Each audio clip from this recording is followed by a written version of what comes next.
e ele tem uma dor de dente, eu faço teste de provocação, que é teste de percussão, né? Seja vestibular, oclusal, teste de percussão. Na dor de dente, na pulpite, geralmente dói, é muito dolorido, incomoda. Na neuropatia, não. Não muda muito, tá? Não tem grandes mudanças.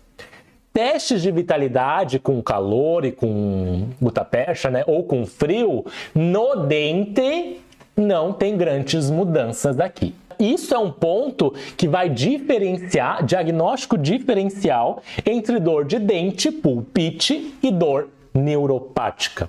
Meu nome é André, sou dentista, professor e pesquisador de bruxismo aqui na Université de Paris e neste canal eu ensino dentistas a terem segurança no diagnóstico e no tratamento do bruxismo, da DTM e das neuropatias. Então corre aqui e clica no botão de seguir, porque toda semana temos aula nova.